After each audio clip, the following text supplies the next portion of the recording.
sobre o povo que estava com Moisés, o que aconteceu com eles? Os hebreus verdadeiros, né? Gente, essa é uma história muito controversa, na verdade, porque foram várias coisas que aconteceram nessa mesma época e esse povo estava misturado. Então a gente tinha ali, junto com Moisés, pessoas servindo a Anunnaki, né, que traíram o Anunnaki no Egito para ir servir a outro Anunnaki. Então houve essa história. Só que ao mesmo tempo tinham os extradimensionais ali no meio da história também, ajudando esse povo, ajudando até a alimentar esse povo.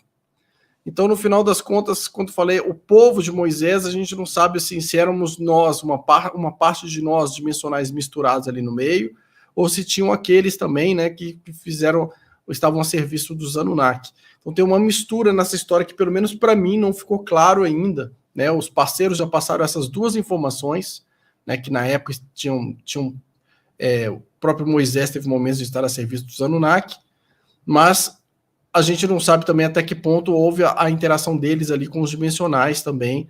Eu sei que tem duas histórias dessas que se misturam nessa época, mas não ficou claro para a gente. Até teve uma palestra do presidente Urandir na Fazenda, em que ele abordou essa questão e permitiu que eu fizesse essa pergunta justamente sobre isso, né, sobre os parceiros que apareceram ali, né, quem era, com quem que eles falavam, quem que era o Deus ali, quem que era o Lúcifer, quem que era os Anunnaki, né, no meio dessa história toda aí, né, e ele conseguiu responder e não falou nada, deixou tudo no ar. Então eu não tenho detalhes sobre essa informação, porque eu sei que tem essa mistura de extradimensionais no meio, com história de Anunnaki, extradimensionais tentando auxiliar no processo, né? Mas a gente não sabe exatamente o que aconteceu. E outro detalhe é que no Egito, o Egito que a gente vê hoje, das pirâmides, da esfinge, é o Egito dos Anunnaki.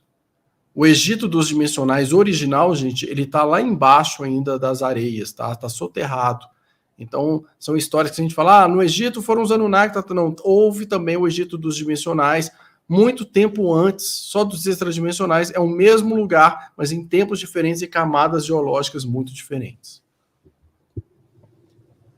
Tirando o Saqqara, né? Porque Saqqara parece que foi realmente uma parte de um legado bem mais antigo. Sim.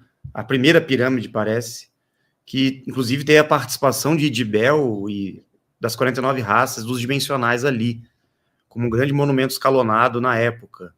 Depois os Anunnakis fizeram aquelas coisas todas lá, né?